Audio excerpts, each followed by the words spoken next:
안녕하세요. 뉴스와 사람들입니다. 지난 6일 이준석은 SBS 라디오 김태현의 정치쇼에 출연해 한동훈에 대해 이렇게 발언했지요.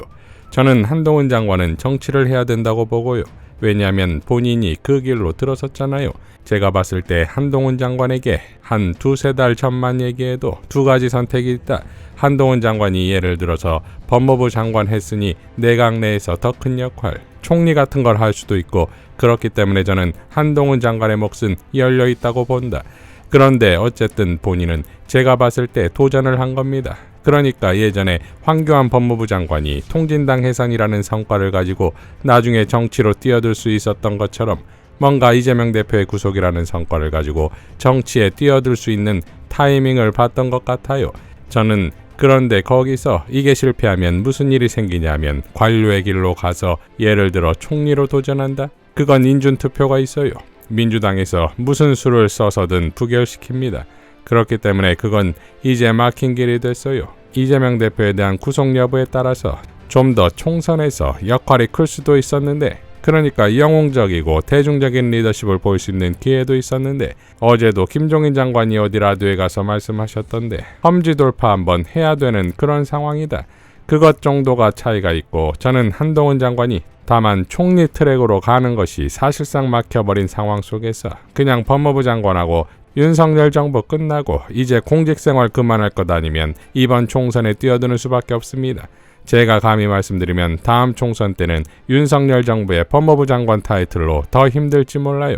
그러니까 어떻게 해도 한동훈 장관은 주목받을 것이기 때문에 간판급이 될 수도, 하지만 반대로 지금까지 자신 있던 모습과는 좀 다른 모습이 되어야 하지 않을까라는 생각을 하고, 저는 이렇게 생각합니다. 한동훈 장관 같은 경우에는 굉장히 인텔리 같아 보이고 실제로 굉장히 유능한 검사고 하기 때문에 서울에서 딱 거기에 맞는 특화 지역구들이 있습니다. 저 같으면 굳이 따지자고 그러면 강서벨트 중에 하나 나갈 것 같습니다. 그러니까 영등포, 양천, 강서, 그리고 좀 더 어려우면 구로, 금천, 관악이 쪽이잖아요. 서남권, 소위 말하는 라고 밝혔습니다.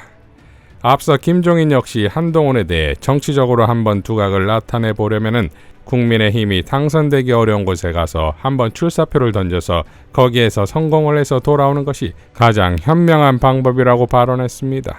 자, 그런데 과연 한동훈이 이런 선택을 할 수 있을까요? 그리고 과연 이준석과 김종인은 한동훈이 이런 선택을 할 수 있는 자라고 보고 있을까요? 타이밍 절묘하게도 한동훈 검찰이 12월 비회기 기간에 다시 영장을 청구할 것이라는 보도가 나왔습니다. 시사저널의 단독, 이재명 수사, 검찰, 백현동 대북송금, 영장 재청구 방침, 위증교사 분리기소 라는 제목의 보도에 따르면 검찰은 영장이 기각된 백현동 개발특혜와 대북송금 의혹에 대해 보강수사 후 구속영장을 재청구하는 방침을 세운 것으로 전해졌다. 시기는 체포동의안 국회 표결이 필요 없는 정기국회가 끝나는 12월 9일 이후가 될 것으로 보인다. 반면 위증교사 혐의의 경우 검찰은 이 사건을 분리해 먼저 기소하는 것으로 가닥을 잡았다라는 겁니다. 이에 대해 이재명 측 전석진 변호사는 다음과 같이 밝혔지요. 영장 재청구로 판사 쇼핑하는 검찰. 검찰이 백현동 개발 특혜와 대북송금 의혹에 대해 보강수사 후 구속영장을 재청구하는 방침을 세운 것으로 전해졌다. 시기는 체포동의안 국회 표결이 필요 없는 정기국회가 끝나는 12월 9일 이후가 될 것으로 보인다. 시사저널. 내가 어제 영장 재청구는 추가될 범죄가 마땅치 않아 힘들 것이라고 포스팅을 했는데 검찰은 이상한 방식의 영장 재청구를 하기로 한 것이다.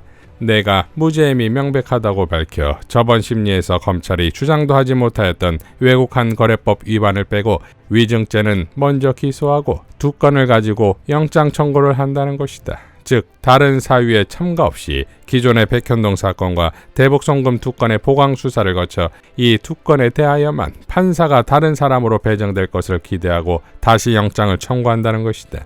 1년 반 동안이나 수사했는데도 나오지 않는 증거가 두 달 만에 새로 나올 수가 있다는 것인가?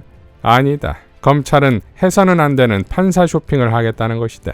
김 중앙지법원장이 2월 19일 인사를 통해서 새로 임명한 영장 전담 판사 3명 가운데 가장 정치색을 띠는 인물로 민주당 성향의 윤재남 부장판사가 꼽히므로 윤재남 판사와 이전에 유창훈 판사를 제외하면 이민수 판사가 남는다. 검찰은 이 판사가 영장을 심리할 날을 노리고 있는 것이다.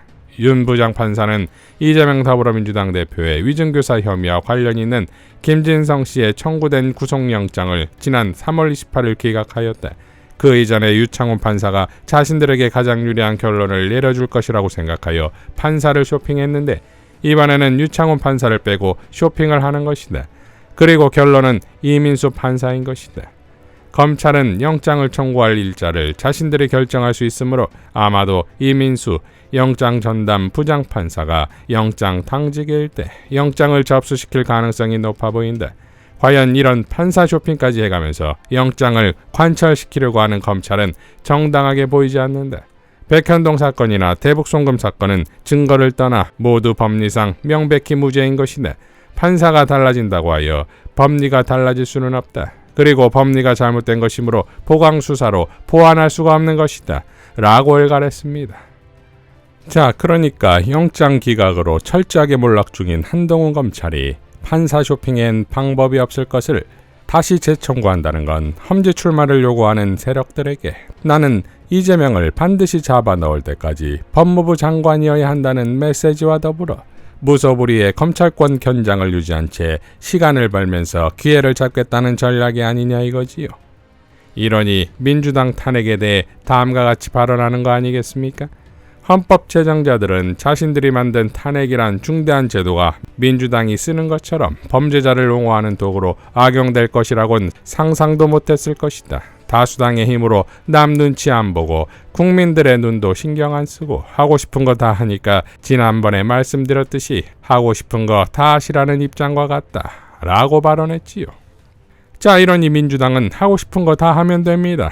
즉 이런 깐죽 한동훈의 따박 민주당으로 박살내는 거지요. 민주당의 단일 대우의 위력을 보여준 이균영 대법원장 임명 동의안 당론 부결과 최상병 특검법 패스트트랙 지정을 보고도 계속 배짱을 부릴 수 있을까요? 결국 한동훈 탄핵은 시간 문제인 것이며 경정권이 무너질 날도 얼마 남지 않았습니다. 민영배 의원의 국회 연설로 마무리하겠습니다. 검찰은 법원이 아닙니다.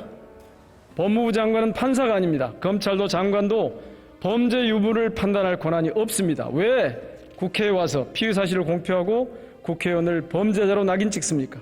그것도 정치 공작 수사가 뻔한데 말입니다. 게다가 한 장관은 국회 본회의장을 자신의 정치 무대로 변질시켰습니다.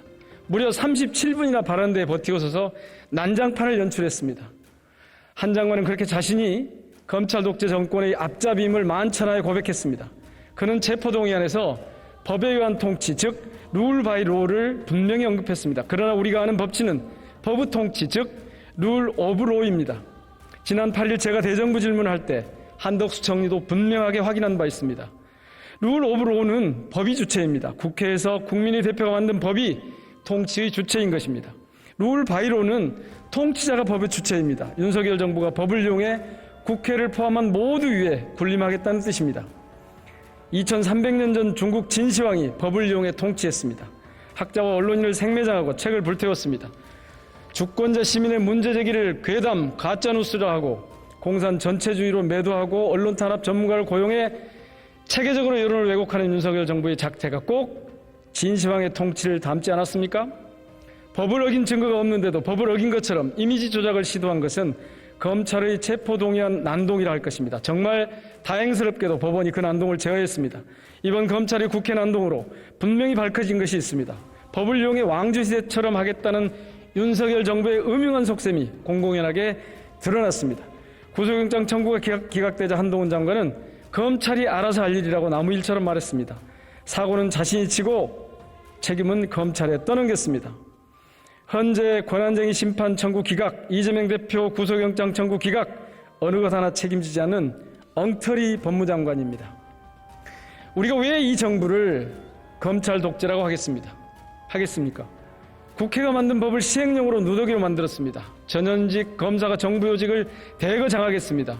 심지어 총리 비서실장도 교육부총리 보좌관도 금융감독원에도 국민연금에도 검사 출신이 자리 잡았습니다.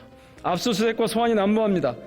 조작, 수사, 검사, 비리 검사를 승진시키고 자기 사람 챙기기에 급급합니다. 이쯤 되면 대한검국 아니겠습니까? 검찰에 의한, 검찰을 위한 검찰의 나라 대한검국을 국회가 더 이상 용납해서는 안 됩니다. 우리 국회에겐 이런 검찰 독재의 폭정과 폭주를 막고 민주공화국의 삼권분리 원칙을 수호할 책임이 있습니다. 이제 검찰을 역사적 심판대에 세워야 합니다. 그 첫 단계가 바로 한동훈 장관 탄핵입니다. 더 말씀드릴 필요도 없이 그의 직무상 과오는 차고도 넘칩니다. 검찰 독재 맨 앞줄에 선 한동훈 장관을 탄핵해서 정치 공작과 국회의원의 책임을 물읍시다. 임명권자 대통령이 사과하고 파면하는 것이 마땅하지만 그럴 일이 없을 테니 이제 국회가 나서야 할 때입니다. 여야 간의 정치적 견해가 다를 수 있고 한 정당 안에서도 차이가 있을 수 있습니다. 그렇지만 한동훈 장관 탄핵엔 반드시 뜻을 모아야 합니다. 이번에 탄핵하지 않는다면 국민의힘은 검찰 독재 정권의 부역자가 될 것이고 민주당은 방조자가 될 것입니다. 주권자 시민 앞에 당당할 수 있도록 한동훈 장관 탄핵을 강력하게 제안합니다. 이상 뉴스와 사람들이었습니다. 시청해 주셔서 감사드립니다.